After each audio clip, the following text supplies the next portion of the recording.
warahmatullahi wabarakatuh. Innal hamdalillah nahmaduhu wa nasta'inuhu wa nastaghfiruh wa na'udzu billahi min shururi anfusina wa sayyiati a'malina. May yahdihillahu fala mudilla lahu wa may yudlilhu fala hadiya lahu.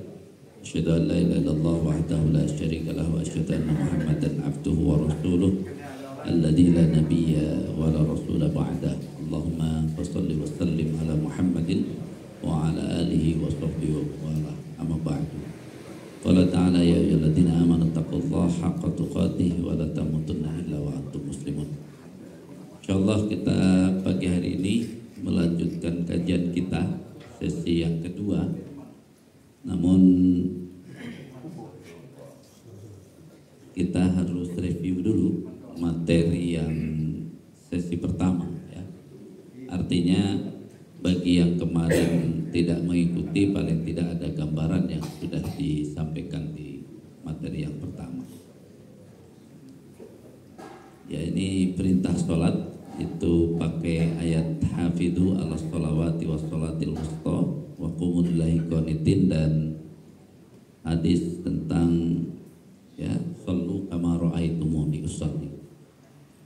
Sholatlah kalian sebagaimana kalian melihat aku sholat. Nah, sedangkan sholat Nabi kita sudah sebut ya, bahwa sholat Nabi itu ada sisi fikih yang ini yang banyak dipelajari, bahkan membicarakan sholat sesuai sunnah tapi cuman bahas fikih. Padahal apakah Nabi sholat cuman memenuhi fikih, tidak memenuhi khusyuk? Kan pasti Nabi juga sholat dengan kekhusyuan. Walaupun Ibnul Qayyim Al-Jauziyah dalam menyebut tentang ya kekhusyuan sholat itu sampai 4 dan 5, itu satunya ya semua orang yang mengerjakan sholat tapi masih lalai waktunya dan sebagainya, kemudian sampai kepada orang yang sudah sholat rajin tapi pikirannya kemana-mana, tetap dianggap sebagai bagian ranah khusyuk yang ketiga. Nah, yang kita pelajari ini sebenarnya kalau pakai Ibnul Qayyim adalah yang keempat dan yang kelima. Jadi ya masa kita mau cuman kelasnya kelas 3 nggak sampai 4, 5 kan? Kita kalau pengen segala sesuatu kan sampai lulus, sampai dapat sertifikat, sampai dapat ijazah. Jadi belajar kita harus naik terus ya. Nah, karena itu kemarin kita sudah sebut bicara khusyuk adalah bicara tentang merasa selesai dulu dalam fikih. Artinya mana saja fikih yang sudah dikuasai silahkan, tapi yang perlu sekali adalah dalam fikih itu berbicara tentang memaksimalkan atau cari fikih yang paling sempurnanya. Artinya kalau kita bicara mazhab Syafi'i sempurna, nanti itu ada irisan untuk sama dengan mazhab-mazhab yang lain. Yang disebut ikhtilaf itu kan pada batas minimalnya ikhtilaf. Tapi kalau maksimalnya ketemu itu kalau maksimal. Imam Syafi'i mengatakan minimal wudu ya untuk mengusap kepala itu 3 helai. Tapi kalau maksimalnya seluruh kepala, udah selesai. Jadi kalau kita mazhab Syafi'i wudunya mengusap seluruh kepala, udah selesai itu. Karena apa? Nah, khusyuk itu gitu, karena kan nggak usah dihitung-hitung ya. Kalau bisa paling besar ya paling besar lakukan sesuai dengan tadi ya ketentuan. Jadi ini menjadi catatan, termasuk kalau lagi ngantri gitu ya, mazhab apapun ya, kalau lagi ngantri itu jangan 3 kali mengusap, mendingan sekali tapi sempurna gitu. Namanya juga lagi ngantri, ini kadang-kadang lucu, udah lagi ngantri panjang wudunya 3 kali itu saking tidak belajar ilmunya. Padahal 3 kali itu kan nanti memang Imam Syafi'i ya, mensunnahkan 3 kali, tapi sahnya 1 kali gitu ya. Jadi artinya ini kan kadang-kadang kita nggak tahu kapan menggunakan ilmu-ilmu itu. Sehingga yang sudah kita kemarin fokuskan namanya khusyuk itu adalah mulai ya memaksimalkan fungsi hati kita. Sehingga kemarin dari kunci kehusuan itu jelas ya, seorang manusia yang memiliki ya bagian dalam tubuhnya seperti itu harus merasa yakin bertemu dengan Allah. Itu kunci khusyuk ayatnya ya. Nah, pertanyaannya dia mau apa? Bertemu. Maka kemarin yang sudah kita latih di yang pertama itu, bertemu itu ya mau berkomunikasi. Karena orang bertemu itu ya mau berkomunikasi. Bahasa umumnya ngobrol yang kita pakai. Jadi lagi sholat itu disuruh ngobrol kepada Allah. Ini menjadi khusyuk itu kalau dari sini jelas menjadikan sholat sebagai sarana komunikasi. Jadi artinya bukan sebagaimana yang selama ini dalilnya komunikasi jelas. Seorang hamba mengucapkan lalu Allah menjawab. Makanya jangan buru-buru. Kalau buru-buru namanya tidak memberi kesempatan Allah untuk menjawab. Ini kasusnya yang kemarin kita sebut bahwa selama ini orang sholat tapi hanya baca Allah, baca. Kalau ada orang saya nggak baca kok, saya udah ngomong, tapi ngomong sendiri karena nggak memberi kesempatan untuk menjawab. Bismillahirrahmanirrahim, alhamdulillahirrahmanirrahim. Jadi nggak ada jarak. Itu kan berarti apa? Ya udah. Kalau 20 tahun ngomong sendiri kita sebut orang suka ngomong sendiri udah 20 tahun lagi. Gimana kira-kira Pak Slamet? Ngomong sendiri selama 20 tahun. Kan kita bilang orang apa tuh yang suka ngomong sendiri? Ya kurang lah gitu ya. Sendiri. Makanya rancangan kita bicara tentang belajar sholat itu sebenarnya rancangannya ya ini ada 6 proses yang kekuatan hati kita. Dari sekedar hadir sampai diisi. Yang kemarin latihan itu kan baru gaya ngobrol. Gaya ngobrol tuh kayak absennya hadir gitu ya, hadir. Makanya disebut hadirnya hati. Itu baru hadir itu maksudnya baru absen. Ngerti nggak ngerti sudah absen. Makanya kalau saya sebut pelajaran berdasarkan usia itu mulai 7 tahun harus bisa hadir. Selama ini 7 tahun diajarin baca doang gitu. Kemudian 10 tahun sudah mulai ngerti saya ngomong apa. Terus ya 13 tahun wah sudah mulai paham. Bukan hanya ngerti saja tapi paham.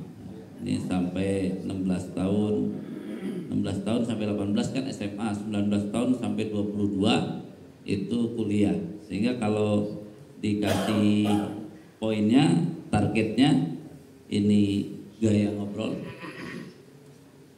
Jadi dari anak 7 sampai 10 tahun tuh sudah diajar sholat tuh kayak ngobrol. Nah, 1 kamu bismillah, diem dulu.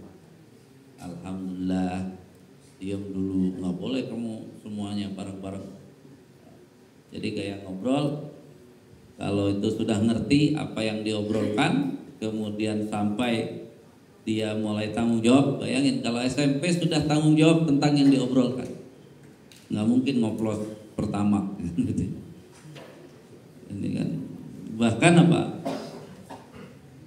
sudah membuktikan isi obrolannya itu umur 16 tahun berarti 1 SMA sudah mulai latihan. Nah kuliah itu sudah ngajak orang lain gitu ya. Istiqomah itu udah jangan kayak gitulah. Kita tuh setiap hari ngomong sama Allah begini.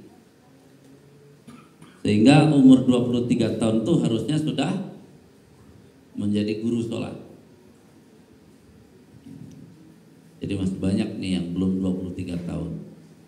Di sini sih semuanya sih ada yang sudah 23 tahun, ada yang sudah pernah 23 tahun gitu. Jadi makanya harusnya udah jadi guru ya. Kalau kita cita-cita jadi guru mulai sekarang nggak apa-apa, makanya tapi belajarnya harus semua Pak. Semua harus ditekuni sampai jadi gurunya. Jadi jangan kita yang kemarin baru poin 1 ya. Yang kemarin tuh baru hadirnya hati ya, latihan gaya ngobrol sama tafahumnya juga baru sedikit. Kemarin baru takbir sama surat Al-Fatihah. Sehingga dari sini jelas ya bahwa kita sudah sampai kemarin di pemahaman itu, mengerti makna yang kemarin sudah mengerti makna ucapan itu dengan cara talqin kemarin. Kenapa talqin? Karena kita ini bukan orang Arab. Jadi untuk talqin ini untuk ajam ya ini orang-orang yang non Arab itu harus ditalqin karena isi batinnya pasti bukan Arab, sehingga belum nyambung antara mulutnya dan hatinya. Makanya kemarin dari takbir gitu ya, dengan cara menjadikan maknanya menjadi makna ucapan komunikasi, kemudian ditalkinkan makna tersebut ke dalam hati. Nah sedangkan umumnya orang bilang belajar makna sholat tapi bukan komunikasi, sehingga letaknya ada di akal, sehingga hatinya tidak langsung merasa, kecuali nanti dia ada proses pemahaman baru minimal globalnya dia ngerti sedang apa. Tetapi proses kita kalau melihat dari usia belajar, anak 7 sampai 9 tahun nggak perlu ngerti, yang penting gayanya dapat ya. Baru kemudian kalau sudah gayanya dapat, itu yang kita praktekkan saja. Kalau sudah ya bacanya tenang, perlahan-lahan seperti komunikasi, tiba-tiba hilang. Yang biasa lupa, yang kedua mulai apa? Mulai pikiran tidak kemana-mana. Karena kemarin sudah kita jawab kenapa ya pikiran kemana-mana. Yang kedua kenapa suka lupa rokaatnya, ataupun lupa ini sudah sampai mana sholatnya. Kemarin sudah kita bahas orang lupa itu fatal karena sama dengan kalau bawa kendaraan mesinnya mati walaupun di starter hidup lagi, tapi fatal karena mati. Makanya kemarin kalau orang bawa kendaraan mesinnya nggak masalah sering mati, namanya belum bisa. Jadi kalau selama ini sholat tiba-tiba lupa, itu ingat Bapak belum bisa sholatnya. Kategori belum bisa karena tidak nambah kemampuan. Ya kalau setahun cuma sekali lupa ya enggak disebut nggak bisa. Kalau sering atau rutin gitu, seminggu sekali lupa, itu bahaya karena di situ berarti belum bisa. Kalau belum bisa syaratnya apa? Tambah ilmunya. Kalau nggak nambah ilmu nggak bakalan tuh. Kemudian kaitan dengan pikiran kemana-mana itu kita ambil dari ilmu ulama, bukan karena usia. Jadi jangan ya tadi faktor lupa juga bukan karena usia. Pikiran kemana-mana juga bukan karena utang. Kalau semua tuh utang. Atau pikiran kemana-mana karena yang lain tidak. Pikiran kemana-mana kemarin sudah kita jawab. Sebabnya karena hatinya tidak hadir. Karena ulama mengatakan hati itu bukan pemimpin lagi, tapi hati itu raja. Kalau dia datang yang lain tunduk. Itu otomatis, nggak usah pakai ya Pak. Karena kedudukannya raja. Jadi kalau kita hadir dengan hati kita, maka tiba-tiba pikiran tidak kemana-mana. Makanya itu pola kemarin yang harus kita lakukan. Nah kemarin talqin kita itu sudah baru Al-Fatihah. Prosesnya ini jelas ya. Kalau bahasa Arab prosesnya bahasa Arab diucapkan dengan mulut dan hati kita, bahasa Indonesia ya di hati saja. Sedangkan mulut harus diam. Nah, ini adapun tafahum ya,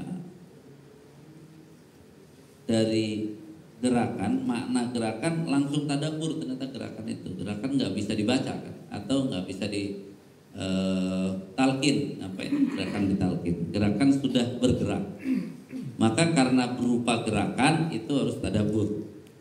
Sama haji itu isinya semuanya gerakan, maka persiapan haji itu tadabbur, di hatinya udah paham apa itu tawaf ya, apa itu sa'i yang sana. Tapi kalau dia nggak ngerti, ya udah muter-muter doang tanpa makna ya.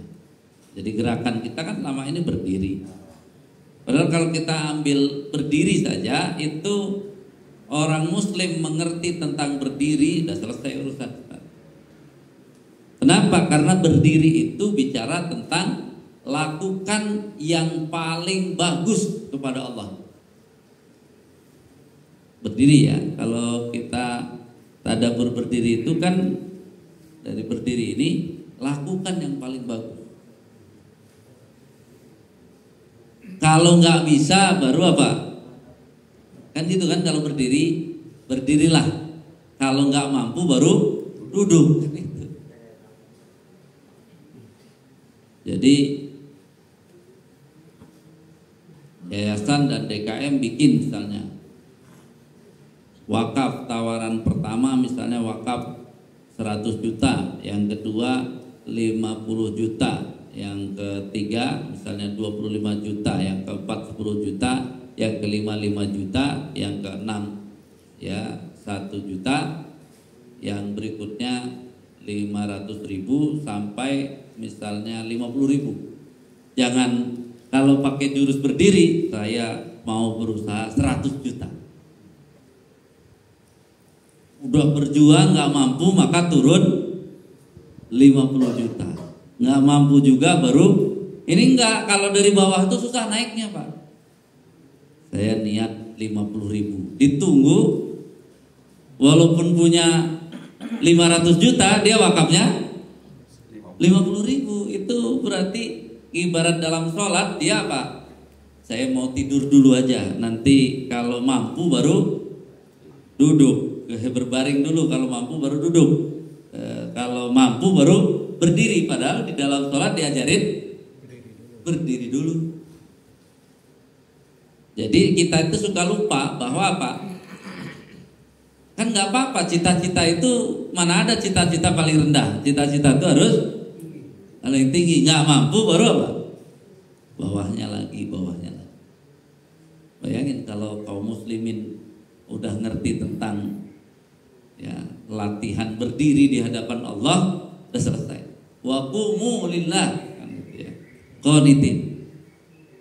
Maka selesai apa-apa. Makanya Nabi ada nggak urusan Nabi nggak selesai? Orang semuanya sudah kumu ya udah selesai. Karena apa? Nabi bilang tuh ada masalah begini butuh sekian, langsung. Karena apa? Mereka itu mengeluarkan dari yang besar dulu. Kalau memang nggak mampu baru apa? Bawahnya lagi. Kalau nggak mampu, bawahnya lagi. Kalau kita diajarin dari yang kecil dulu.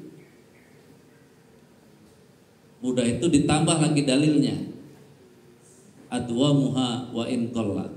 Jadi yang penting terus menerus walaupun sedikit. Jadi pas mampu besar pun yang penting apa? Terus menerus sedikit. Padahal dia udah Allah kasih kemampuan besar kan harusnya. Kalau udah besar namanya fattaqullaha mastata'tum, itu terserah Allah mau ngasih Bapak berapa, harusnya semangat sesuai dengan besar. Ini contoh ya. Jadi banyak yang takbiratul ihram, ruku itu seperti apa itu nggak bisa di pelatihan itu terus ya. Makanya maksud dari, apalagi maksud, karena gerakan itu dari makna saja harus tadabbur. Maksudnya ya lebih lagi. Makanya di sini maksud, contoh apa bedanya makna dan maksud? Ya jelas. Ya. Kalau ucapan misalnya sesungguhnya aku menghadapkan diriku ya. Itu kan nanti saya ingin coba iftitah ini kita latih dulu ya. Kemarin kan iftitah belum. Coba latihan doa iftitah kita talqin.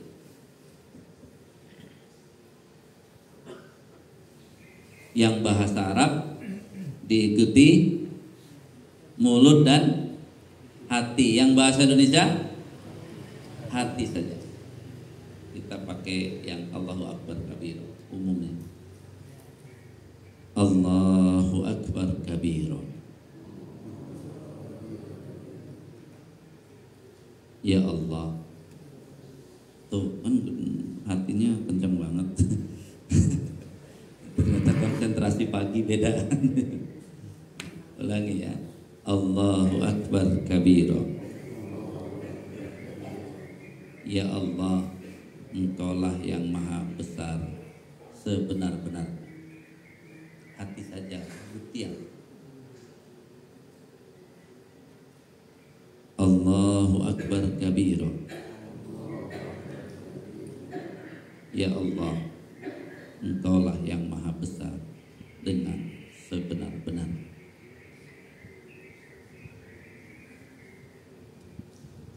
Allahu Akbar kabira. Ya Allah, Engkaulah yang maha besar dengan sebenar-benar. Diucapkan Allahu Akbar kabironya, kemudian tarik nafas dalam-dalam. 1, 2, 3.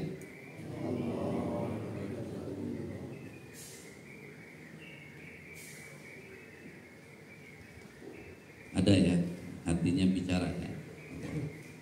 Ya Allah, Engkaulah yang besar. Walhamdulillahi katsira.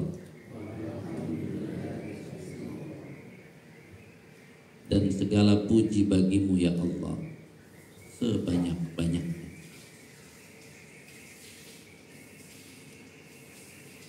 Walhamdulillahi katsira. Dan segala puji bagimu ya Allah sebanyak-banyaknya.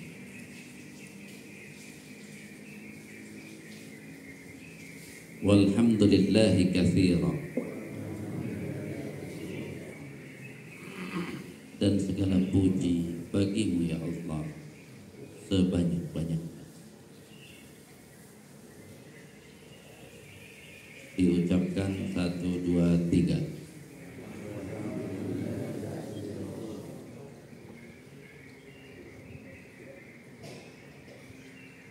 Wa subhanallahi bukratan wa asila.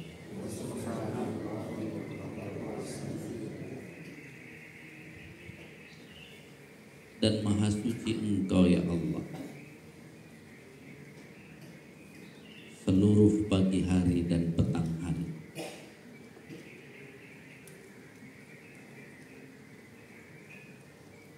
Wa subhanallahi bukratan wa asila.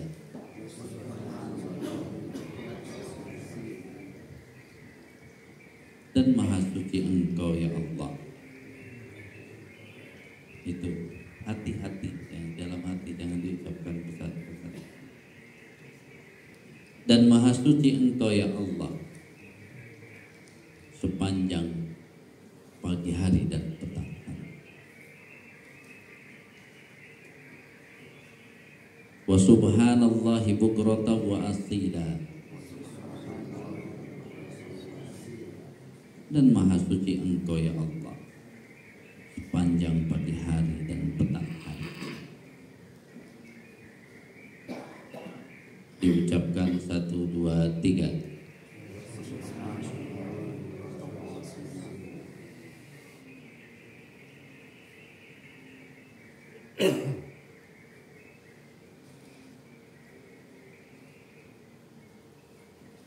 Inni wajjahtu wajhiya.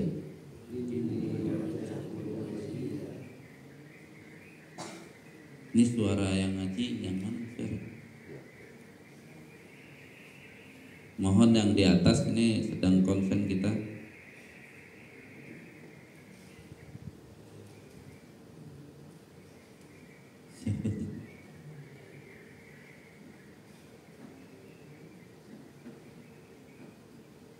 Siapa coba di atas, di atas.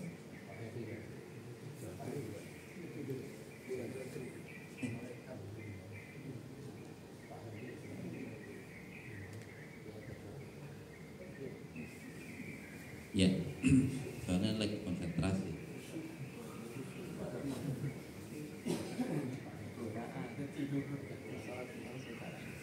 Kita lanjutkan ya. Kita nggak usah berdebat apakah wajah itu atau ini wajah itu, dan nggak usah mikir gitu fikih. Yang penting kita kalau bacanya ini wajah itu, kita artikan ini wajah itu. Kalau yang wajah itu sama aja, ujung-ujungnya juga menghadapkan diri.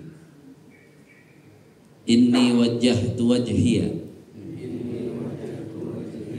ya Allah, sesungguhnya aku hadapkan wajahku kepada Engkau. Hati-hati, jadi hatinya kencang banget tuh.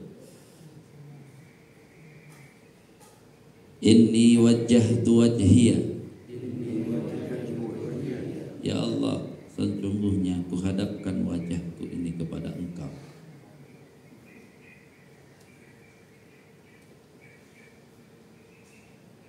Inni wajjahtu wajhiya, ya Allah, sesungguhnya aku hadapkan wajahku ini kepada Engkau.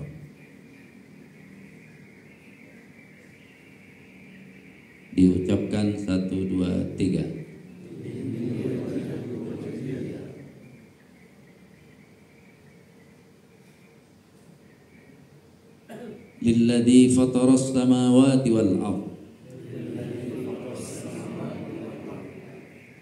kepada Engkau yang telah menciptakan langit dan bumi.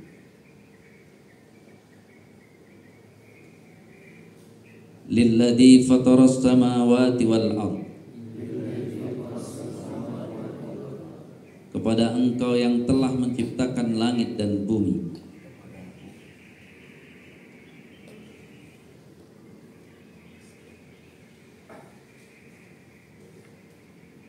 Lilladzi fataras samawati wal ardh,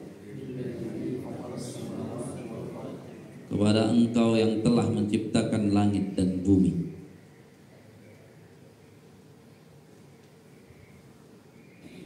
Diucapkan 1, 2, 3.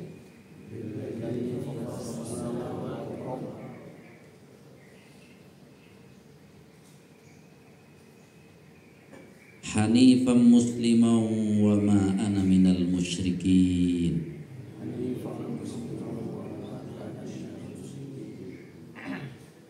Dengan lurus dan berserah diri kepada Engkau ya Allah, dan aku bukanlah termasuk orang-orang musyrik.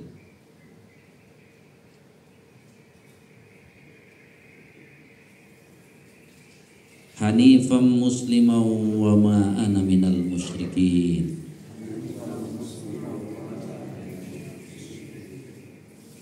Dengan lurus dan berserah diri kepada Engkau ya Allah, dan aku bukanlah termasuk orang-orang musyrik. Hanifan musliman wa ma ana minal musyrikin.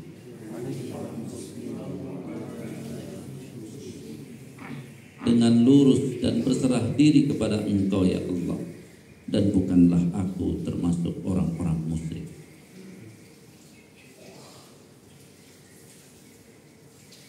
Diucapkan 1, 2, 3. Dicoba ucapkan nanti dari Allahu Akbar kabiro, potongannya segitu, baru dikasih nafas. Jadi Allahu Akbar kabiro, walhamdulillahi katsira, wa subhanallahi bukratan wa asila.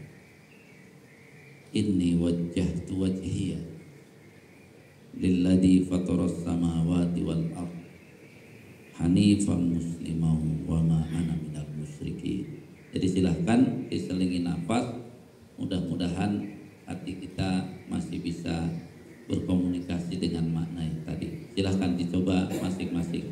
1, 2, 3.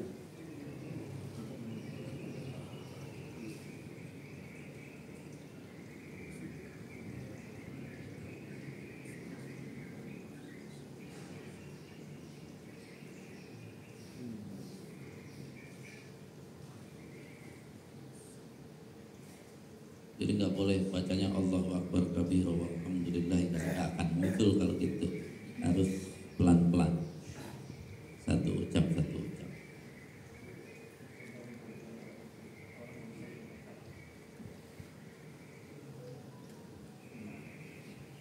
Jadi Allahu Akbar kabira walhamdulillah kasro, diseringin nafas. Jadi kita butuh ketenangan, nanti jiwa kita makin tenang. Kita selesaikan sampai akhirnya.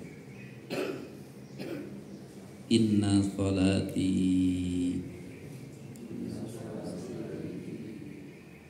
ya Allah sesungguhnya sholatku ini. Inna sholati, ya Allah sesungguhnya sholatku ini. Inna sholati, ya Allah sesungguhnya sholatku ini. Silahkan diucapkan 1, 2, 3. Wa nusuki, dan seluruh ibadahku ya Allah. Wa nusuki, dan seluruh ibadahku ya Allah. Wa nusuki, dan seluruh ibadahku ya Allah. Diucapkan 1, 2, 3.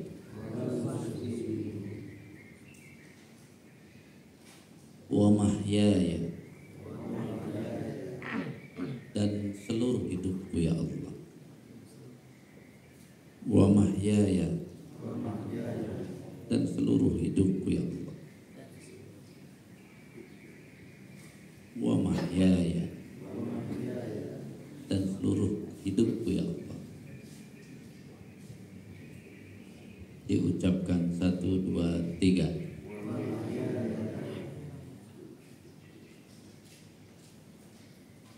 Wa mamati, dan matiku ya Allah. Wa mamati, dan matiku ya Allah. Wa mamati, dan matiku ya Allah. Diucapkan 1, 2, 3.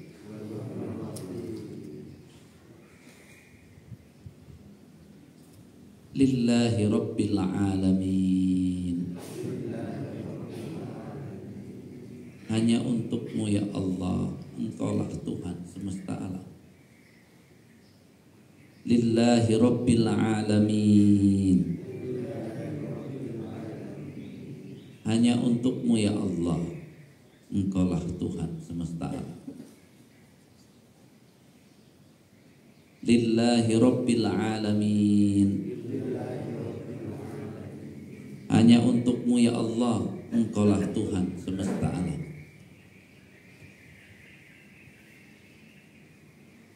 Diucapkan 1, 2, 3.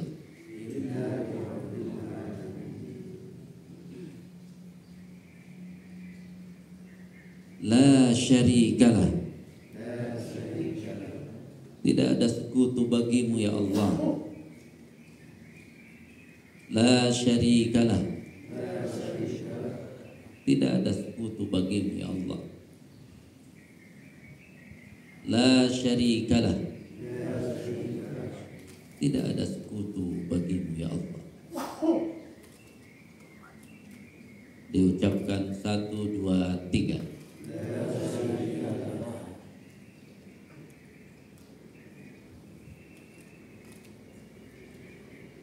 Wa bidzalika umirtu wa ana minal muslimin.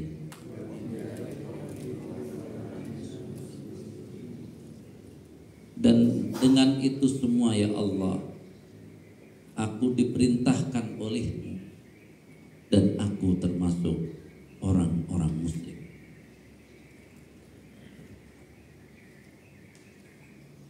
Wa bidzalika umirtu wa ana minal muslimin. Dan dengan itu semua ya Allah, aku diperintahkan oleh-Mu dan aku termasuk orang-orang muslim yang berserah diri. Kita tambah. Wa bidzalika umirtu wa ana minal muslimin. Dengan itu semua ya Allah, aku diperintahkan oleh-Mu dan aku termasuk orang-orang muslim yang berserah diri. Diucapkan 1, 2, 3. Diucapkan dari inna sholati tapi dipotong pelan-pelan ya. Inna sholati wa nusuki. Silahkan dicoba sampai hati kita berkomunikasi pada Allah.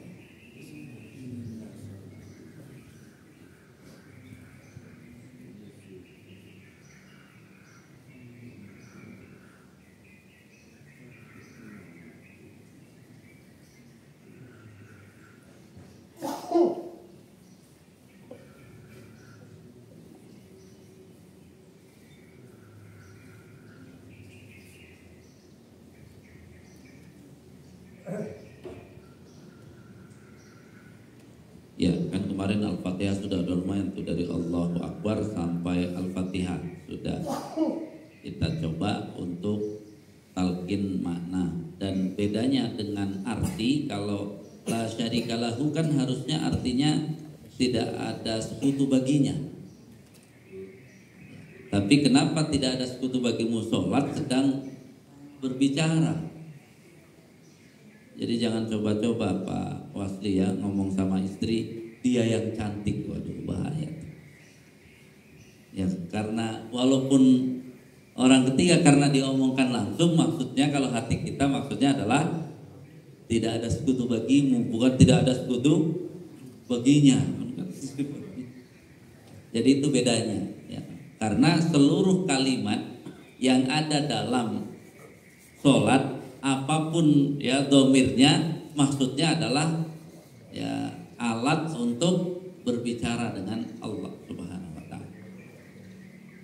Jadi nah, karena memahami maksud tadabbur ini ya salah satunya maksudnya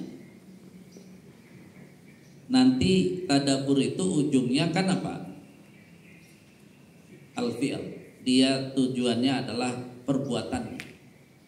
Maka bisa keren tuh kan, wajjahtu wajhiya lilladzi fataras samawati wal ardh kan gitu ya. Tapi pakai bajunya yang apa? Sembarangan, kemudian pakaian sembarangan. Kan keren banget, ku hadapkan wajahku. Waduh. Kepada Rabb yang menguasai langit dan bumi, atau yang menciptakan langit dan bumi. Ya kan kalau ibu-ibu di rumah pakai pakaian apa, daster habis masak, mukenanya sudah jatah yang seminggu lagi kan, dicucinya katanya seminggu sekali, itu yang ke seminggu. Jadi gimana mau menghadapkan wajahku kepada Rabb yang menciptakan langit dan bumi, yang tahu kalau paling enggak satu lemari itu dia punya baju. Dan kalau kita amati sholat id itu, Idul Fitri itu ada enggak yang pakai mukena sama daster doang? Nggak ada ternyata. Ya paling tidak kan kita punya 7 pakaian. Atau kalau bawa bisa 1 karena dipakai sholat terus, habis itu dicopot dan itu bisa. Artinya ini tadabbur itu kesana. Jadi kita harapkan sudah dari awal itu sudah mengerti. Makanya materi sesi keduanya, karena kita sudah poin ini, maka ada di sini at-ta'zim. Ya. Ta'zim ini berisi tentang ya, bagaimana kita hubungan sholat ini ada dengan ilmu kan. Hari ini kita akan bisa ta'zim karena kita nambah ilmu. Jadi sholat itu menjadi sarana penghormatan kepada Allah. Walaupun Allah tidak butuh penghormatan, Tapi sebagai hamba kita, orang tua nggak butuh penghormatan dari anak. Tapi kalau ada anak tidak hormat sama orang tua, akan disebut apa? Tidak beradab, tidak berakhlak. Nah kalau kita tidak menghormati Allah, lebih parah lagi. Bukan Allah yang rugi, pasti apa? Kita. Makanya dengan ilmu ini kan selama ini kita kurang menghargai Allah. Dengan sholat kita udah ngomong sendiri, apa ilmunya nggak nambah-nambah, kita apa maksudnya? Seolah-olah kita nggak tahu apa yang harus dilakukan. Ya. Bisa dibayangkan 20 tahun sholat kita nggak nambah ilmunya, maka kita sholatnya belum sampai kepada ta'dzim. Ya. Kemudian waktu juga sama.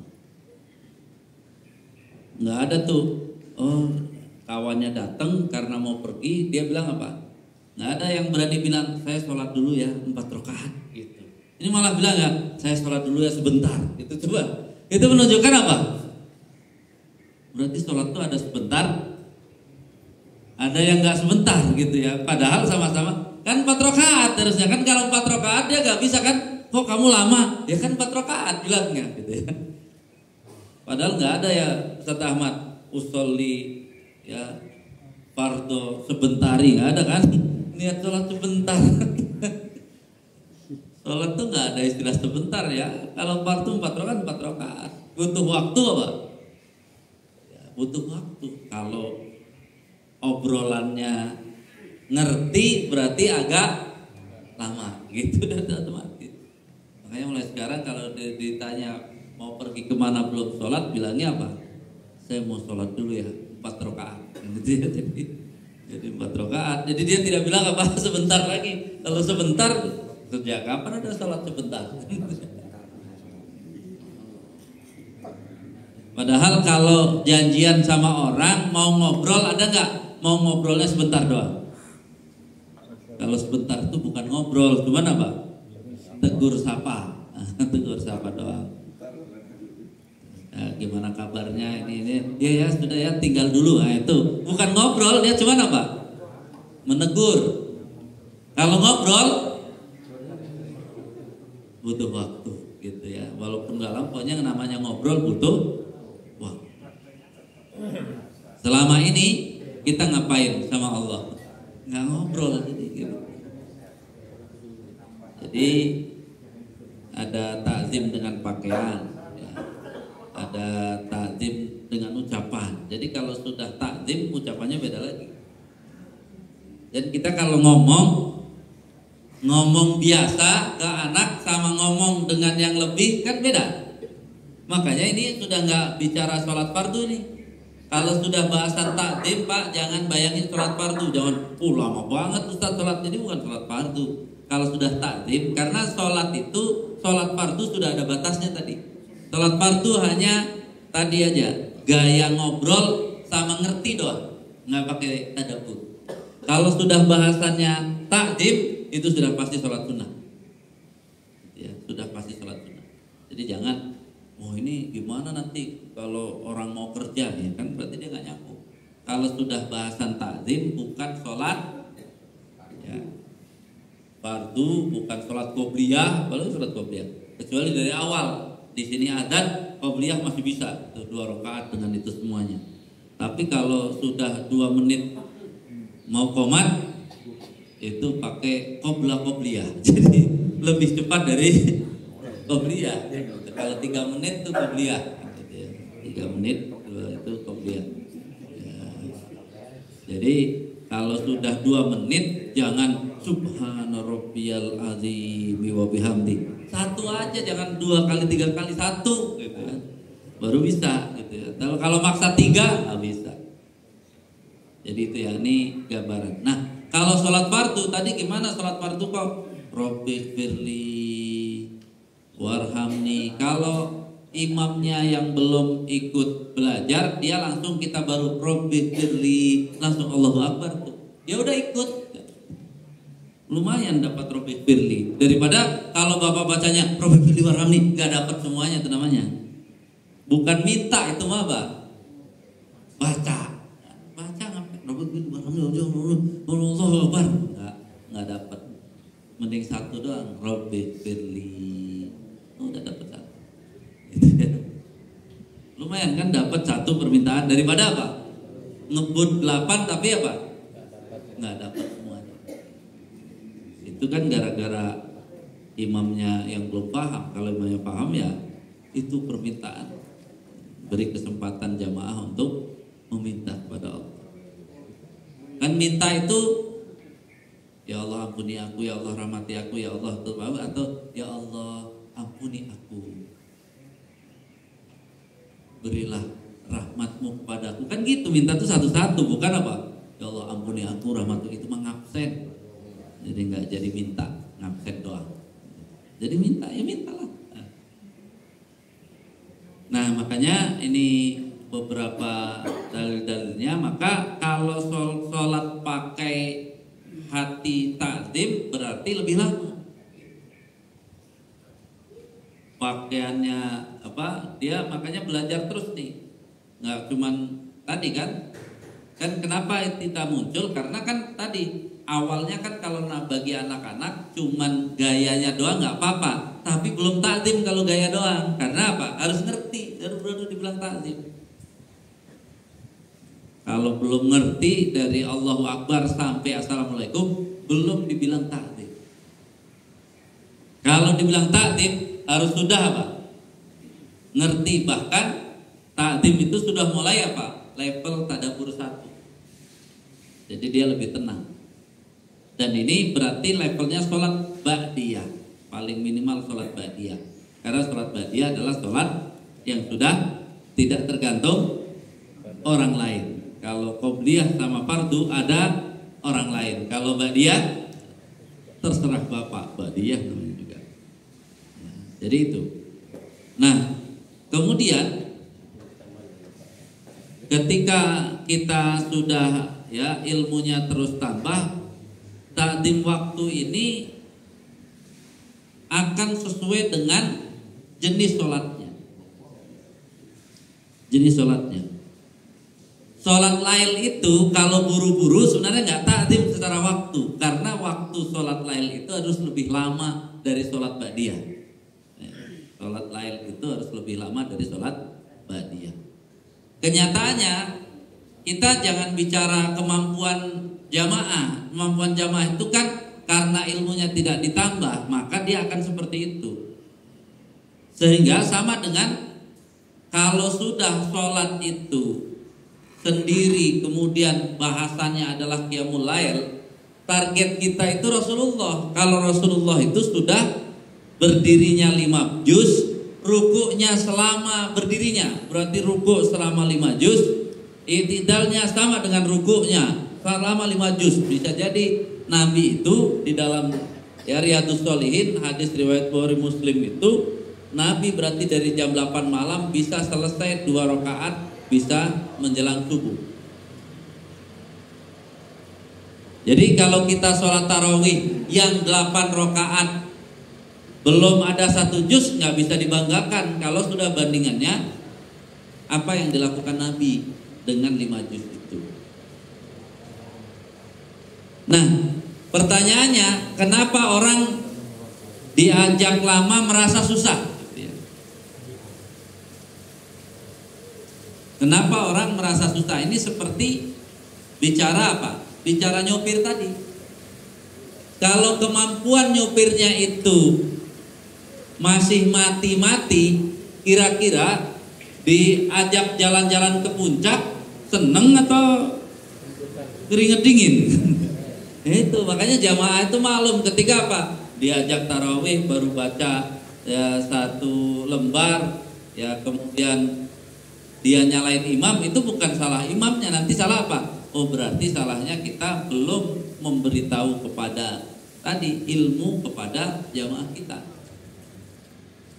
Kalau sudah disampaikan ilmu mungkin jamaahnya absen, jadi dia belum paham. Karena apa? Asalnya jangan bangga kita sholat tarawih baru segitu tuh belum bisa dibanggakan. Artinya yang kita 1 juz itu belum ada apa-apanya. Kita harapannya kalau target pribadi itu 1 juz 1 rakaat, rukuknya selama 1 juz itu udah lumayan, udah 1/5 Nabi yang dilakukan Nabi. Kan cita-cita itu harus gitu. Makanya kalau yang sudah berlatih manajemen sholat, nanti yang ikut itikaf itu yang sholat malam nggak harus semuanya. Kalau yang memang mau mencoba 1 juz berdiri, 1 juz ruku itu sendiri silakan, itu nggak ada. Itu lebih lebih melatih ilmunya. Karena memang takzimnya itu di situ. Jadi takzim waktu sudah ngerti. Makanya hadis tentang perhatikan jamaah yang tua, yang anak-anak itu untuk sholat fardu, bukan untuk sholat sunnah. Kalau sholat sunnah kasih tahu jamaah yang sudah tua atau anak-anak dan sebagainya yang sakit, perhatikan diri. Bukan imam suruh perhatikan diri, siap-siap kursi kalau nanti ya nggak kuat langsung duduk gitu. Jadi bukan imamnya disuruh memperhatikan jamaah. Kita ini kan kadang-kadang tahu dalil nggak tahu aslinya. Dan ingat, kalaulah orang bilang tuh kata Nabi juga sholat fardu harus memperhatikan jamaah.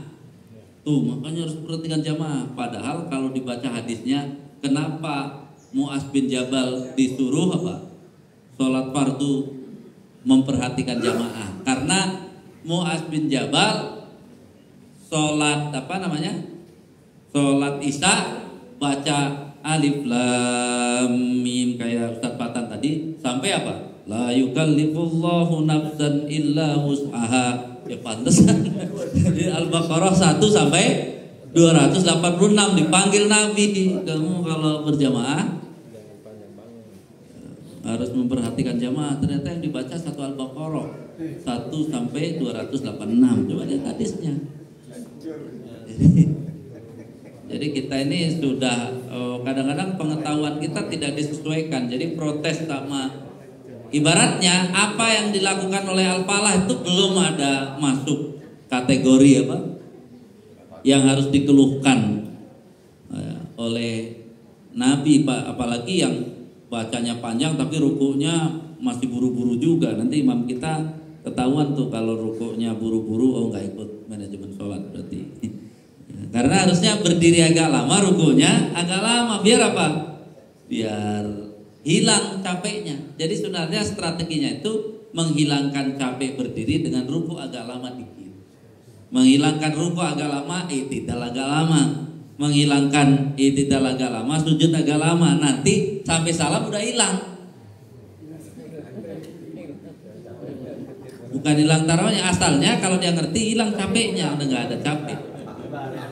Ini mah di kita ya tadi, kenapa Ustadz kok pada hilang jamaah tadi? Jamaah kita nyopir belum bisa diajak jalan-jalan ke Cianjur Selatan. Ya aduh, kabur dia nggak jadi katanya. Belok-belok, jalannya sempit, naik turun, ada. Ya udah muntah-muntah sama mati mulu, takut melorot. Jadi wajar. Jadi hari ini ketika ada orang protes itu sebenarnya dia sedang mengumumkan bahwa saya ini belum belajar, jadi nggak bisa diajak jalan-jalan ke puncak. Saya masih ke mana lah, ke lapangan. Ayolah kalau ke lapangan. Ya udah lebar, lurus, bebas lagi kan, nggak ada batas. Ke jalan aja masih ya kemampuan sholatnya baru baca doang sama gerakan doang. Nggak pernah nambah ilmunya. Diajak nanjak mati pasti. Masih untung nggak kalau yang pindah masjid itu namanya turun lagi tuh. Nggak jadi dia akhirnya belok gitu kan. Udah di sini aja lah gitu ya. Diajak najak dikit itu baru dikit najaknya, belum kita ini najaknya belum tinggi, najaknya baru baru dikit udah melorot lagi dia. Bukannya makin belajar nyopirnya canggih, malah ya tujuan lain aja lah yang dicapai. Jangan tanjakan itu ya. Padahal kalau belajar dengan Nabi, semua kita harusnya sudah berusaha nanjak itu untuk meningkat kemampuan kita lebih ya. Kemudian ada ta'zim pakaian. Coba apa yang kita bisa pahami, pakailah pakaianmu yang indah setiap memasuki masjid dan minumlah dan janganlah berlebih-lebihan. Sesungguhnya Allah tidak menyukai orang yang berlebih-lebihan. Artinya apa? Ini kan sebenarnya tawaran ini setelah tawaran ini. Ini dulu kan tawarannya. Hari Jumat adalah hari raya, maka siapa yang ingin melaksanakan Jumat hendaklah mandi memakai wangi-wangian kalau ada dan menggosok gigi siwak. Apa hubungan hadis ini dengan ayat yang tadi? Kalau yang tadi itu kan diminta Allah setiap hari, kalau nggak mampu minimal Jumat. Kan berarti kan apa? Yang bagus setiap hari dia kayak Jumat. Jadi jangan malah turun. Oh itu kan untuk hari Jumat. Tuh kan kalau nggak paham begitu orang. Nggak nyambung gitu. Jadi tadaburnya nggak nyambung. Jadi maksudnya ya kalau itu kalau nggak bisa tiap hari minimal Jumat. Ya lebih bagus setiap hari, itu lebih bagus. Itu maksudnya. Jadi kan kalau tadabbur itu ke sana. Jadi memang ya perhatikan. Ini kan ta'dzim, jadi bersih dan wangi. Dan sampai hadisnya juga menjelaskan seperti apa sifat minyak wangi.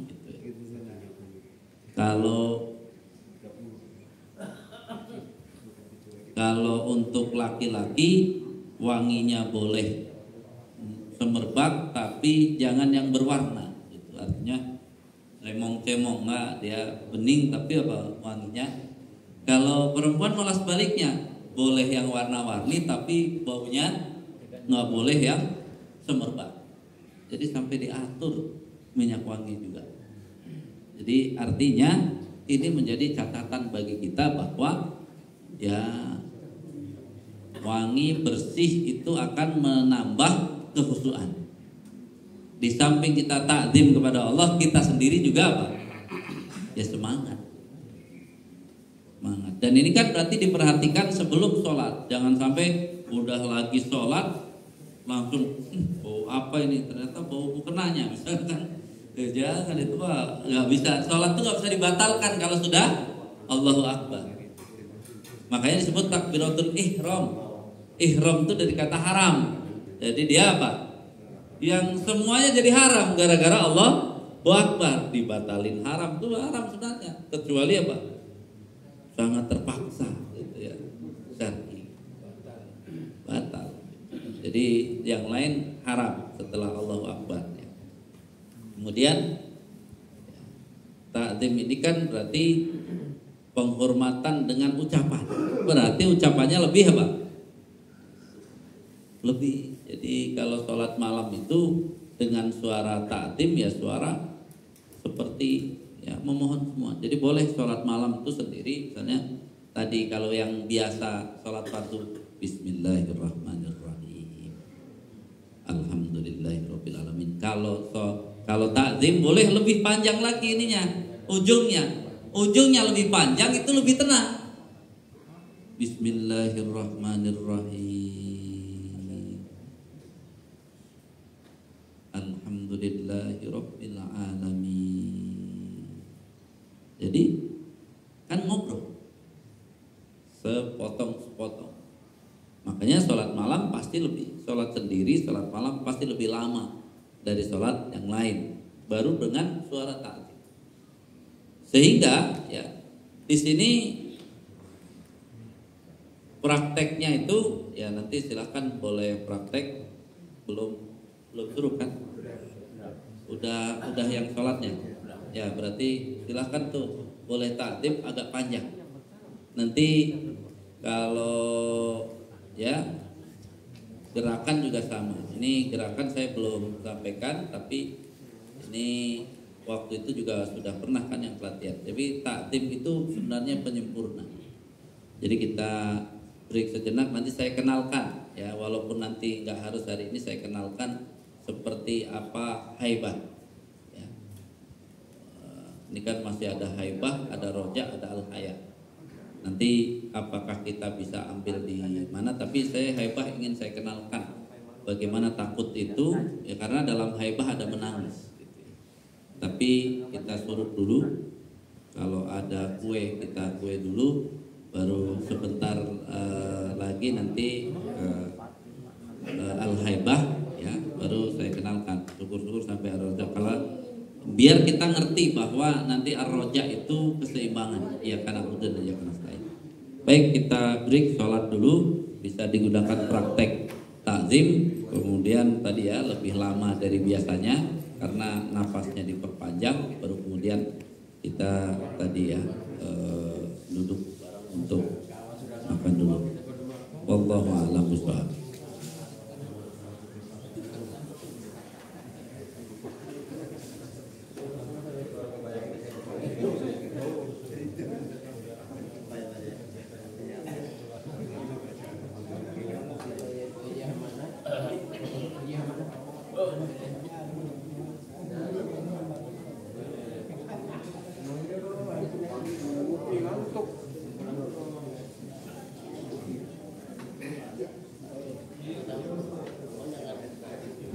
Jangan dulu pulang, ada ngeteh dulu.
Iya, saya dan Bapak paling atas. Iya, iya, siap.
Rasanya sama ya Pak, rasa, jadi rasa itu sama.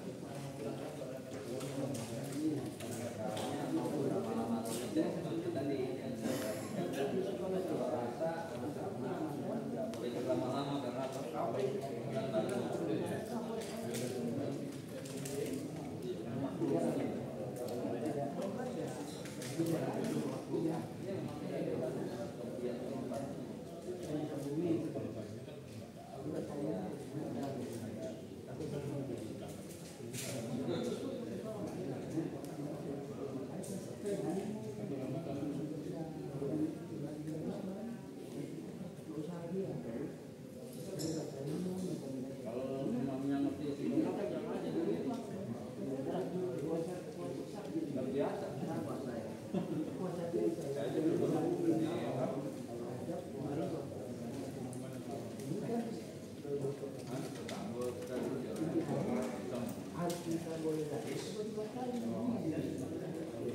Awalnya ketika berubah menjadi kebangkitan itu sepertinya apa?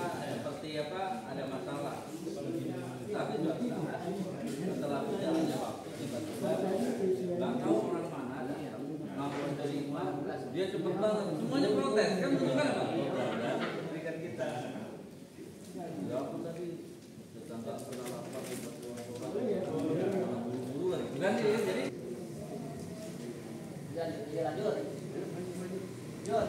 Ya, yang sanggup lanjut tambah satu Al-Haibah karena ini sudah mulai ya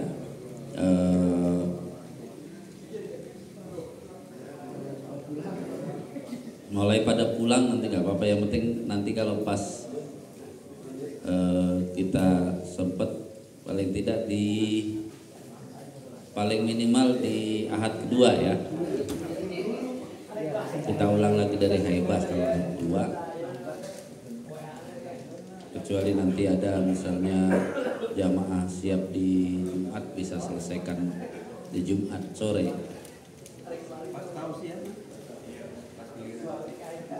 Ya kalau itu kan hari Ahad, tapi masih depannya lagi. Kalau mau cepat berarti Jumat sore. Kalau Sabtu kan pasti ada penceramah Ahad. Ya bisa jadi kalau mau ini kan beberapa teori di Jumat lagi nggak apa-apa. Kan jadi ada Jumat, Sabtu, Ahad ya.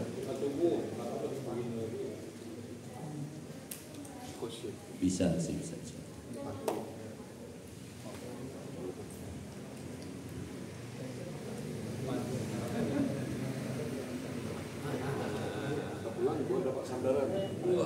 Jadi makna al-haibah itu ada al-khauf dan al-khasyah. Ada menyebut dibedakan, tapi kita nggak usah bicara bedanya, tapi intinya adalah ke situ. Yang dimaksud adalah sautullahi yasuqu bihi ibadahu ilal ilmi wal amali.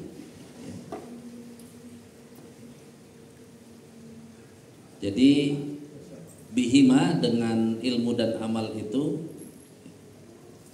al-qarbu minallah ya, untuk dekat dengan Allah Ta'ala. Jadi takutnya beda dengan takut yang lain. Takut dengan Allah itu dengan cara mendekat. Makanya intinya nanti pada ilmu, nambah ilmu dan amalnya, itu intinya. Sehingga ketika menangis gitu ya, ini kan kalau al-khauful qasir yad'u ilal ghaflah, yang ujung wal jar'ah ala dzambi wal ifrati fil khaufi yad'u ilal si wal qunut ya. Artinya di sini yang disebut takut, jangan takut anaknya nanti nggak makan, itu tuh nggak benar. Di sini disebutkan bahwa itu namanya takut dekat. Intinya begini, rasa takut kepada Allah yang nanti dalam ayatnya dibolehkan menangis, kharru sujjadan wa bukiya, itu nangisnya harus dipastikan nangis hubungannya dengan akhirat. Nangis dengan akhirat itu melembutkan hati.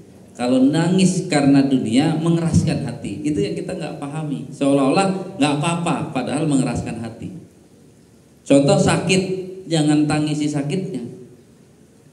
Jangan nangis sakit karena pengen minta sembuh, itu keras hati kita nanti.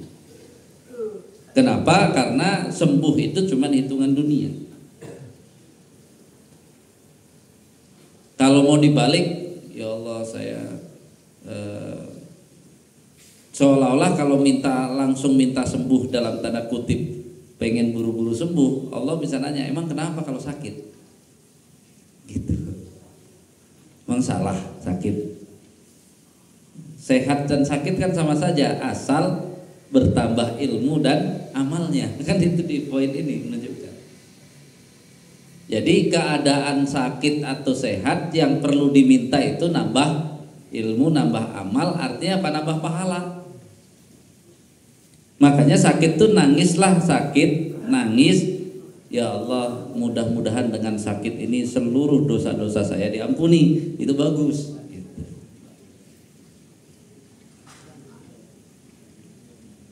Sakit minta sembuh, padahal pas dicek antara sehat dan sakit menghadap Allahnya ternyata bagusan sakit. Berarti kan kalau minta sembuh berarti apa? Nggak mau dekat sama Allah kan gitu. Jadi artinya apa? Kita kan nggak tahu apakah sakit lebih baik daripada sehat ataukah sehat lebih baik daripada sakit. Hawa nafsu kita cuman bilang sehat lebih bagus dari sakit, itu hawa nafsu. Tapi yang dari Allah kan kita nggak tahu, makanya jangan protes keadaan kalau dengan Allah itu, kalau nggak mau keras hati. Jadi rasa takut itu, takut protes dengan keadaan itu boleh. Nggak punya duit, jangan-jangan nggak punya duit masih lebih bagus daripada punya duit. Artinya apa? Yang kita minta adalah tadi, urusan kita makin dekat dengan Allah, naiknya ilmu dan amal sehingga makin dekat, itu aja utamanya. Jadi solusi yang diminta kepada Allah itu jangan di dunianya, tapi apa? Hasilnya akhirat. Tadi misalnya sakit, jangan nangis, ya Allah, mudah-mudahan saya pengen cepat sembuh. Nggak usah, itu mah Allah yang lebih tahu kamu sembuhnya agak lama atau sembuhnya cepat gitu ya. Kalau Allah menginginkan sembuh cepat berarti sembuhnya bagus. Kalau Allah menginginkan sembuhnya lama berarti apa? Itu juga bagus. Karena itu bagi kita mau sehat mau sakit itu fasilitas yang kita takut kalau protes gitu. Makanya doa Nabi Ayub itu kan bukan karena apa? Karena dia tidak terima sakitnya. Karena apa? Takut orang sekitarnya dapat fitnah dengan apa? Sakitnya itu. Jadi fitnah itu sesuatu yang tidak sesuai dengan ketentuan Allah, disebut fitnah. Jadi istrinya jadi nggak sanggup apa bersamanya, itu yang mintanya sembuhnya Nabi Ayub gara-gara apa? Orang sekitarnya kena fitnah gitu. Fitnah itu ujian yang nggak sanggup dilalui. Kalau sanggup dilalui namanya bukan fitnah. Jadi itu yang diminta Nabi Ayub. Jadi Nabi Ayub bukan karena pengen sembuhnya, tapi apa? Karena sakitnya tadi membuat fitnah bagi orang-orang sekitarnya, takut tidak sanggup itu ya. Kalau Nabi Ayub sendiri mau ditambah lama nggak apa-apa begitu ya, cuman orang sekitarnya. Makanya di sini kedudukan takutnya kepada Allah itu beda dengan kata takut yang lain. Kalau takut yang lain itu menjauh, kalau takut pada Allah harus makin mendekat. Itu bisa takut kehilangan, takut nggak bersama Allah, takut tadi ya, salah mengerti, itu takut. Jadi al-haibah di sini rasa takut itu membuat kita ya. Ini kan wal khaufu minallahi ta'ala taratan yakunu lima'rifatillahi ta'ala. Ya, artinya dengan dia ya takut itu akhirnya dia makin ya memahami Allah itu maha ini maha itu dan sebagainya. Intinya adalah takut itu digunakan dengan cara apa? Makin mengerjakan perintahnya, makin menjauhi larangannya, makin tidak berbuat dosa. Takutnya ke arah sana. Jadi jadikanlah semua peristiwa gitu ya, itu menjadi sesuatu yang tadi dengan Allah itu pokoknya positif, nggak boleh ada yang negatif. Itulah core dari al-haibah. Makanya al-haibah itu juga boleh disebut hebat. Arti hebat bagi orang yang kenal Allah itu adalah hebat karena apa? Karena dia takut pada Allah. Jadi sahabat Nabi itu sangat hebat karena saking takutnya sama Allah. Dia takut kalau jadi pemimpin nggak benar, maka kalau jadi pemimpin, pasti benar. Gitu ya. Dia takut kalau jadi orang kaya nggak benar, maka kalau dia jadi orang kaya benar. Makanya orang dulu itu sahabat Nabi itu kita nggak tahu kalau dia hebat, padahal dia hebat. Kalau orang sekarang gara-gara media sosial itu yang nggak hebat dia anggap seperti hebat, padahal nggak hebat. Itu kebalik zaman sekarang. Kalau yang ini kan kebalikannya, saya kira nggak hebat, ternyata sangat hebat. Gitu. Sahabat Nabi itu kelihatan biasa-biasa saja, tapi mereka hebat. Kalau kita kayaknya hebat, padahal biasa-biasa aja, itu masalahnya. Jadi bayangin latihannya tiap hari, dia hebat itu karena takutnya sama Allah. Semuanya kata Rasulullah.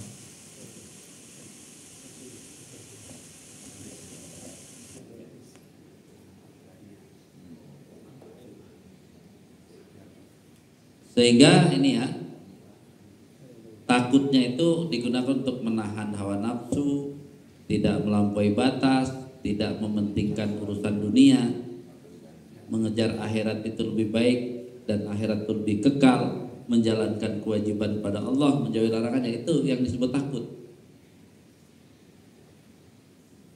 Jadi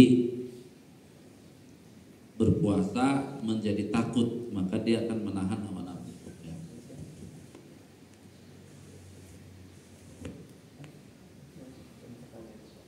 Ini kalau kita lihat ya, lihat Nabi dikasih cincin ya. Usai sholat beliau langsung melemparkan cincin itu dan berkata, "Jin telah menggangguku, mengganggu pandangan juga mengganggu pandangan kalian nih, saya yang mau ambil." Jadi Nabi aja nggak biasa pakai cincin yang tadi mengganggu. Artinya kita, Nabi lebih takut, tidak bisa terganggu pertemuannya kepada Allah. Jadi itu semua dilakukan oleh Nabi ya. Bahkan Nabi nanti dikasih baju, yang ini kan dikasih baju terus disuruh tukar. Jadi makanya tadi kudu zinatakum bukan berarti yang harus lebih bagus. Nabi dikasih lebih bagus malah terganggu. Nah makanya disuruh tukar yang biasa kan gitu. Saya dikasih lebih bagus jadi nggak khusyuk, jadi dikasih yang biasa aja, disuruh tukar.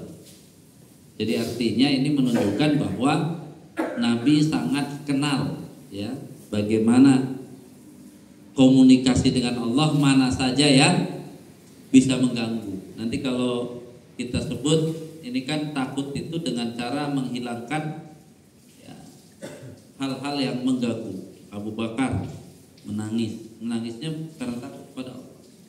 Jadi baca apa saja nangis Abu Bakar karena takut pada Allah. Umar bin Khattab sama Ali bin Abi Thalib dari wudu udah takut. Makanya kan nanti dari takutnya kepada Allah ini akhirnya membuat apa? Membuat ya Ali bin Abi Thalib dicabut panah di kakinya nggak terasa. Karena apa? Saking takutnya sama Allah. Bukan dia kayak tentara lagi upacara resmi takut sama itu, pasti apa? Sakit kayak apapun dia apa? Dia tahan gitu ya. Itu jadi bukan berarti nggak sakit sebenarnya, tapi dia lebih takut lagi sehingga harus lebih tahan. Jadi ini semuanya. Jadi artinya itu sudah level-level yang tadi, yang dari rasa takut itu menghasilkan kekhusyuan sholat yang sangat sangat tahan. Kalau kita ini kadang-kadang kan apa? Begitu sudah sudah berdiri, misalnya lama, udah langsung ngambek sama imam, nggak takut sama Allah kita. Ini nanti imamnya nih kurang asem nih kelamaan misalnya, itu kan kita apa? Kok jadi urusannya sama imam? Sholat tuh urusannya sama Allah. Dia nggak berani macam-macam karena sedang apa? Berhadapan dengan Allah. Itu kesana sebenarnya. Jadi makanya bayangin sahabat Nabi, sholatnya sholat sunnah, nggak ngasih tahu Nabi, ikut Nabi yang 5 juz tadi, pantang dia apa? Saking takutnya sama Allah, walaupun kecapean apa? Pantang mundur, dia ngikut aja Nabi ya. Kan ternyata ada sahabat yang ngikut tadi 5 juz, rukunya selama itu ada sahabat ngikut ya. Dia mau nggak mau karena sudah masuk dia takut apa? Keluar. Kalau kita kan enak aja nggak jadilah itu karena kita belum punya rasa takut. Mereka udah nebeng tanggung jawab, baru sampai apa? Sampai ujung kamu nebeng Nabi. Kan dia sampai di komentarnya, aduh sampai nggak berharap lagi apa? Kapan ruku lah yang penting. Karena setelah surat Al-Baqarah selesai dia udah berharap asik nih kan gitu ya. langsung apa? Ruku. Ternyata ke Anissa. Pas Anissa selesai asik nih ruku, ternyata ke Ali Imran udahlah. Jadi dia nggak bisa nebak kalau Al-Baqarah terus Ali Imran, ya paling nambah Anissa. Ini nggak Anissa dulu, tapi ke Ali Imran nanti pindahnya kan berarti nggak ada tebakan, bisa kemana-mana karena nggak harus urut. Pasrah aja lah dia udah. Dan hebatnya mereka apa? Nggak kabur, jadi udah terlanjur nebeng gimana lagi kan sampai akhir, sehingga dia bisa menceritakan hadis itu. Kalau enggak, kalau dia nggak ikut, ya hadis itu mungkin ya kurang kuat karena masa Nabi ceritakan sendiri kurang. Kalau yang amal itu biasanya sahabat yang lihat, ya dia ikut. Jadi bahkan ya dari Al-Haibah ini jelas takut karena keagungan, sehingga dalam ucapan berarti lebih apa? Ada dalam ucapan dan rasa batin berarti lebih dia bisa menangis boleh. Jadi bahasanya boleh bahasa menangis. Berarti kalau tadi cuma sekedar Bismillahirrahmanirrahim, ketika yang haibah bisa apa? Bismillahirrahmanirrahim. Lebih apa? Lebih rasanya lebih harus, silahkan mau merintih mau itu lo boleh. Dan ingat karena sholat malam, sholat sendiri itu silahkan. Jadi suara itu juga menentukan. Jadi artinya akan lebih lama dari yang takzim. Kalau takzim kan masih sopan datar. Kalau ini apa? Lebih lagi. Karena tadi ya dengan rasa khosyah bisa menangis, bisa apa silahkan. Yang penting rasanya lebih jauh dari rasa takzim. Kan berarti apa? Lebih lama lagi dari takzim. Jadi artinya apa? Ini semua bisa dipolesnya adalah di sholat malam. Tidak bisa sholat sendiri apalagi sholat fardu. Nah dari sini maka ini kan Imam Asy-Syafi'i ya, Asy-Sya'bi. Ya kan ini sudah jelas ini. Siapa itu alim? Innamal alima mayyahsyallah wa dzalika, ya sesuai dengan kalimat. Jadi makin banyak ilmunya, makin takut. Jadi kunci takutnya sahabat karena apa? Karena banyak ngerti kan gitu. Makin banyak ngerti tentang sholat, makin apa? Makin takut, makin lama dia. Jadi kalau sudah kemampuan nyupirnya tinggi, makin diajak perjalanan yang menantang, makin hayo gitu.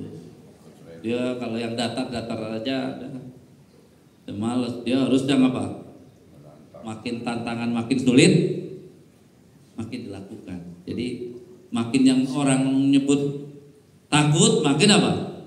Enggak takut, dia udah kemampuannya sudah lebih. Jadi ukuran kemampuan ilmu kita lebih salah satunya diuji di sholat malam. Sholat malam itu jangan kayak anak kecil baru belajar game. Saya pernah ditanya, Ustaz, saya sudah 40 rakaat, kira-kira sholat apa lagi kan gitu. Itu namanya main game, mulai game over. Nah, kalau yang jago kan apa? Sekali mulai terus ya kan kayak Nabi itu. Kalau Nabi 11 rakaat ya memang baru mau apa? Mau yang ringan-ringan. Tapi kalau serius, dalam tanda kutip seriusnya bisa 2 rakaat doang sampai subuh. Jadi kalau kita kan banyak salamnya, itu namanya banyak game overnya. Jadi belum sempat main asik sudah apa? Mati lagi, dimulai lagi. Sehingga rasa sholatnya ya kurang. Artinya Kalau sholat sendiri malam hari latih, makin bisa lama berarti makin bagus permainan gitu ya. Kalau ini berarti makin bagus amalannya karena kuat lama. Ya, ngobrol itu kan kalau sudah nyambung makin ngerti makin lama gitu ya. Intinya pada lama, makin lama. Kalau nggak nyambung memang apa? Pengen buru-buru pulang, udahlah sudah nggak jelas nih, jadi harus pulang gitu ya. Jadi makin nggak punya ilmu, diajak lama, ya kayak anak kecil, bapaknya lagi ada urusan dia apa? Narik baju, gitu pulang. Gitu. Jadi maklumlah kalau jamaah kita pengen cepet salam itu gara-gara dia nggak ngerti, jadi dia ya karena nggak ngerti yang disalahin apa? Karena anak kecil kan marah sama bapaknya karena apa? Bapak lama. Ya iya, orang lagi urusan ya lama. Bagi dia apa? Ya dia yang nggak ngerti, membosankan, menginikan, ngapain sih lama-lama kan gitu ya. Karena jawabannya kan sederhana, ya nggak usah dijawab. Ngapain sih lama-lama? Nggak usah dijawab. Kalau dia nggak nanya, pasti ikut lama karena dia udah ngerti gitu kan. Kalau dijawab pun nggak ngerti gitu, karena dia nanti cenderung hawa nafsunya lebih dominan daripada pertanyaannya. Ya dijawab apa saja jadi salah kita. Coba anaknya bilang, ayo lama sih itu. Tadi ini dulu, apa? Jadi itu, jadi nggak ngerti. Nggak usah dijawab nih. Ya gitu ya udah, jangan. Ya. Itu yang terjadi. Makanya dari sini jelas ya bahwa sampai disebut kafa bi khosyyatillahi ilman wa kafa bil ightirari jahlan. Jadi cukup bagi orang yang merasa takut kepada Allah itulah disebut orang yang punya ilmu, sedangkan yang buru-buru, yang gegabah itu orang bodoh. Jadi dia nggak punya rasa takut sama Allah. Jadi kan kalau dipikir-pikir sholat tarawih begitu itu kan nggak ada rasa takut sama Allah. Yang penting berarti apa? Ya al-ikhtirar. Al-ikhtirar jadinya kan. Masa takdim aja nggak ada gitu. Tidak mungkin. Jadi ini menjadi catatan al-haibah. Nah nanti yang agak panjang sebenarnya di ar-roja. Wal khaufu yaitu yahrikus syahwah ya, gitu. Al muharramah. Jadi rasa takut itulah yang akan membakar syahwat yang haram itu. Jadi yang korupsi itu sholat ya, karena sholatnya nggak ada ilmu, jadi nggak nambah takut. Bahkan jadi tadi ikhtirar bisa dia habis sholat dia berdoanya itu, ya Allah mudah-mudahan nggak ketahuan sama KPK kan itu kan konyol kan itu ya. Jadi dia berbuat dosa sholat agar Allah melindungi dosanya, kan sholat itu minimal diampuni dosanya, bukan dilindungi dosanya. Jadi ya, ini gambarannya gitu ya.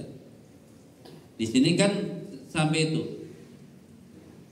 wa ta'addab ya al-jawari itu. Karena rasa takut menjadi apa? Badannya punya adab kepada Allah dengan ketenangannya. Wa yahsilu fil qalbi al-khudhu wa dhillah wal istiqanah. Jadi akan wa yufarikuhul kibru, akan hilang rasa sombong. Ya wal haqdu wal hasad sama. Jadi iri, tak perlu iri dengan yang lain. Saya sudah berhadapan dengan Allah ya, bahwa kita ini berbeda pasti. Fasilitasnya berbeda, nikmatnya berbeda, semuanya berbeda. Kalau kita takut pada Allah jangan macam-macam. Gitu ya. Masing-masing hitungannya juga beda. Jadi enggak harus sama. Wallahu a'lam bishawab. Ya, di sini bahkan la yalijun nar ahadun yabki min khosyatillah ta'ala. tidaklah ya bisa dipadamkan api neraka pada seseorang, ya, tidak akan melukai nantinya ya api neraka kepada orang yang dia menangis karena takut kepada Allah. Jadi artinya latihlah menangis takut kepada Allah, karena dengan itu api neraka nggak akan bisa mempan. Jadi api neraka itu tidak mempan kepada orang yang menangis karena takut kepada Allah. Jadi bukan hanya minta ampun ternyata kan. Jadi nangis itu bukan hanya nangis minta ampun, nangis karena takut pada Allah, ada hadis-hadisnya. Ini karena yang berikutnya nih contoh.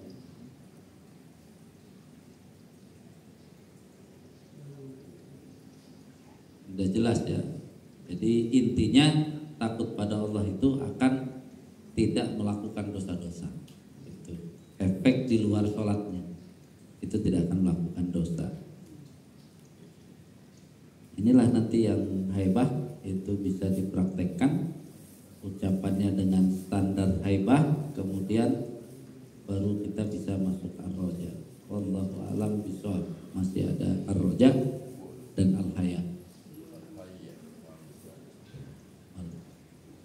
Wallahu a'lam bishawab. Ada pertanyaan? Ustaz, Ya. jadi mungkin si sahabat itu seperti Ali dicabut panah atau benda yang menusuk kakinya, tidak terasa karena ini semua karena sibuk banget sebenarnya di dalam pikiran dan hati gitu ya. Iya. Nggak mungkin bisa kepikir yang lain yang di luar. Nggak bisa. Jadi makin perform ini makin kan kita baru menghadirkan hati itu pikiran sudah nggak bisa. Apalagi pikiran diajak sibuk untuk tadi ya makin nggak bisa kemana-mana.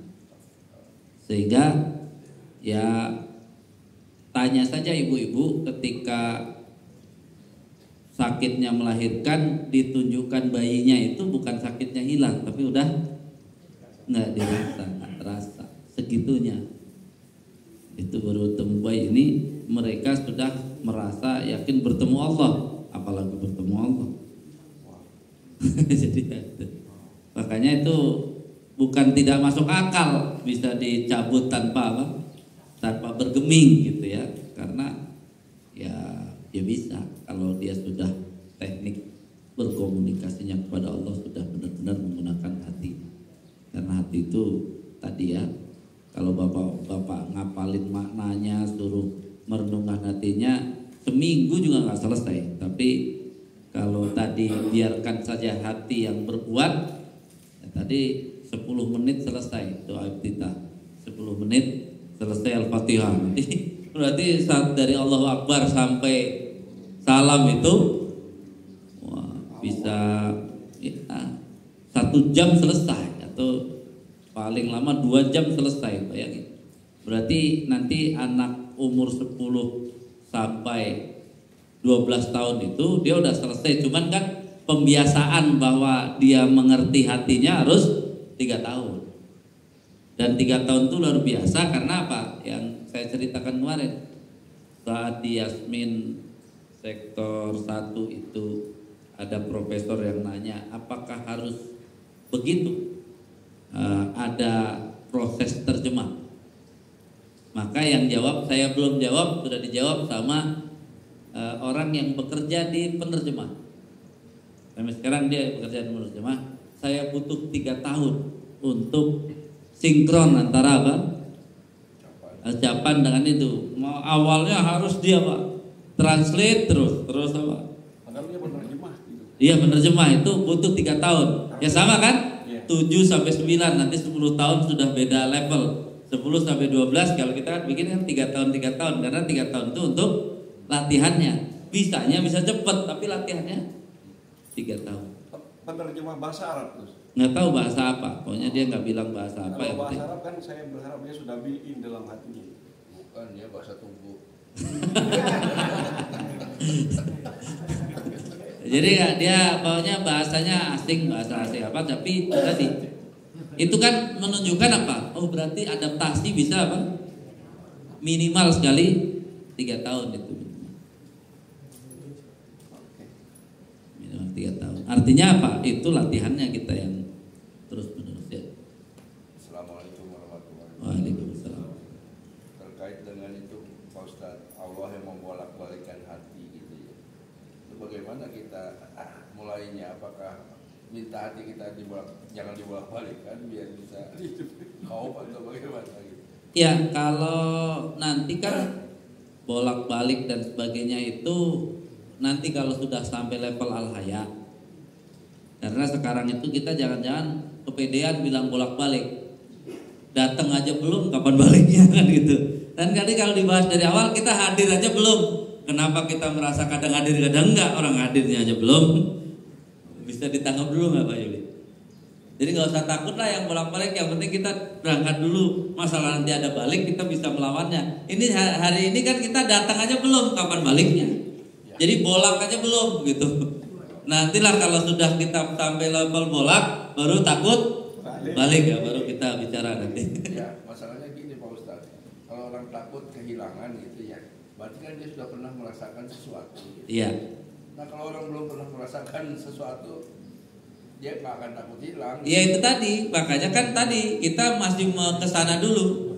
Ya, makanya kan dapat dulu tadi. Ternyata dengan takdim itu dia dapat nanti. Jadi dengan hadirnya hati, kemudian dia ngerti, itu dapat sesuatu. Makanya haibah itu menjadi takut. Makanya kan level sudah level apa? Level 4. Jadi sampai level 3 kalau kita sholat itu takdim, bahkan sudah tafahum, sudah pasti kita dikasih sesuatu oleh Allah. Maka muncullah al-haibah. Karena haibah apa?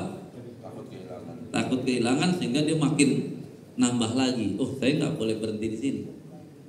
Makanya itu kan urutannya itu yang dipahami. Karena begitu orang yang baru banget kemudian dia gaya ngobrol saja, apa yang didapat? Hatinya makin tenang Pak Ustaz. Udah dapat pikiran udah nggak kemana-mana, kan udah dapat kan satu. Nanti ngerti, dia ngerti ternyata apa? Bisa tadi bisa menangis, bisa itu. Akhirnya kan apa? Tambah enak. Paham satu, tafahum kan 2. Sampai dia sudah tadabbur, tambah lagi. Ta'zim, jadi dia apa? Kalau kayak gini saya pertemuan kayak gini saya nggak bisa biasa-biasa saja. Saya harus apa? Harus wangi, harus ini, harus siap. Sehingga kan berarti sudah apa? Udah kenceng, makanya haibah masuk. Jadi yang dia lihat sudah dapat 3, dia minimal haibah itu takut kehilangan 3. Hudurul qalbi takut hilang, tafahumnya takut hilang, ta'zimnya takut hilang. Maka masukkan haibah. Sehingga makin haibah jembatan kepada rojak nanti.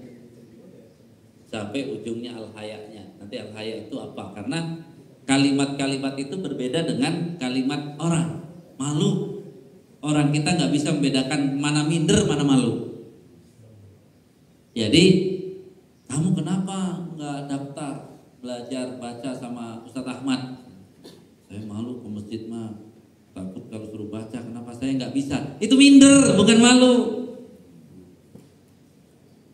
Kalau minder nggak ada pahalanya. Kalau dia malu, cepet belajar. Karena apa? Ya ntar ketahuan orang nggak bisa. Gitu, makanya malu kalau dibilang nggak bisa, malu maka belajar, akhirnya bisa, itu baru malu. Kalau nggak belajar bukan malu, namanya minder. Orang minder kan memang nggak beranjak dari apa? Dari kondisinya. Jadi kita aja membedakan mana apa? Malu sama minder. Yang banyak orang kita tuh bukan malu Pak, yang banyak minder. Jadi nggak melakukan. Takut dibilang ini nggak ini, memang nggak bisa gitu. Takut dibilang nggak bisa, padahal nggak bisa gitu. Kenapa takut dibilang nggak bisa? Nggak bisa. Harusnya saya nggak bisa, takut nggak bisa, ya harus bisa gitu. Malu nggak bisa, harus bisa. Kalau nggak bisa terus namanya nggak malu gitu bilang. Ini kan kadang-kadang bahasanya yang salah. Oh saya malu, kenapa? Belum bisa sholat.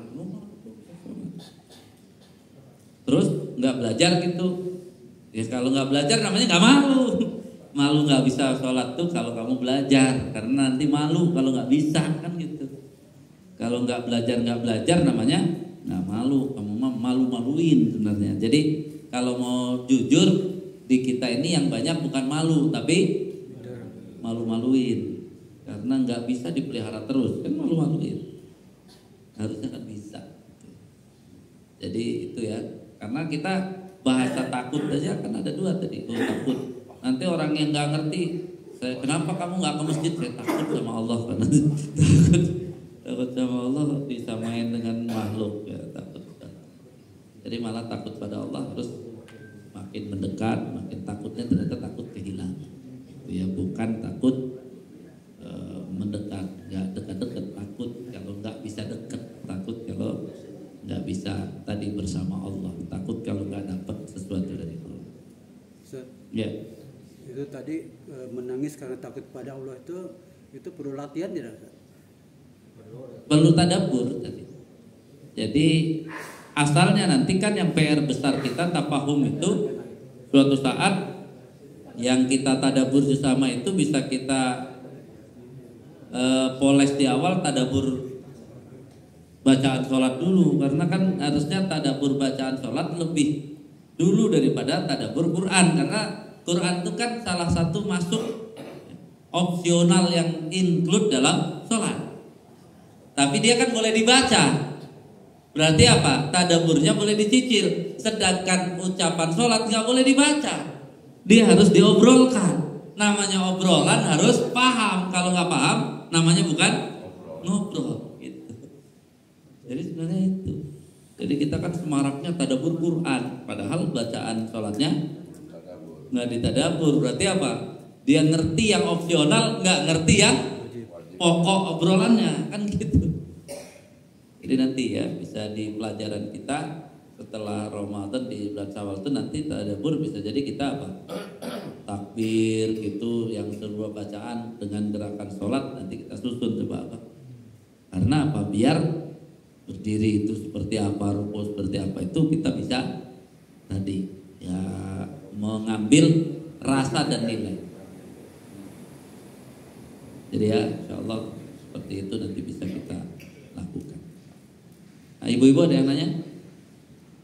Jadi di poin ini gitu ya, itu insyaallah nanti pelan-pelan ya, kita masih ada 2 poin secara teori, walaupun nanti mudah-mudahan kita bisa terus-menerus, dan saya ada PR besar ini, harus menulis semua ini untuk dijadikan panduan baru, karena memang generasi 2 harus ada beda ya dengan yang lama. Kalau yang lama ya sudah kita pakai yang baru untuk diperkenalkan lagi.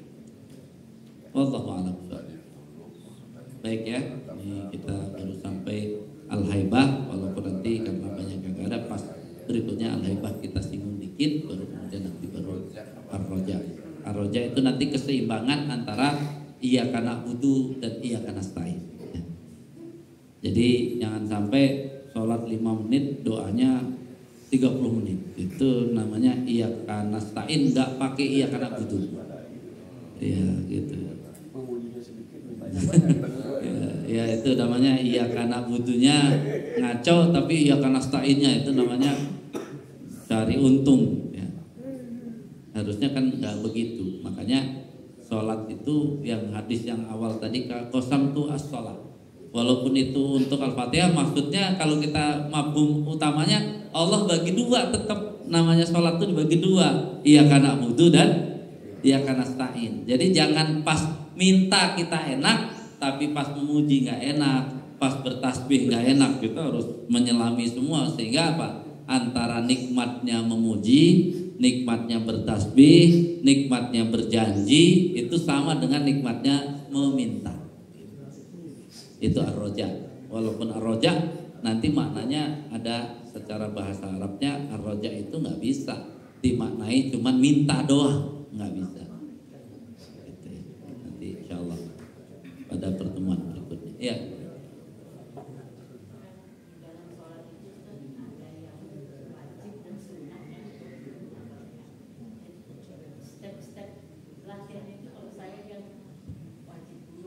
Enggak, karena kalau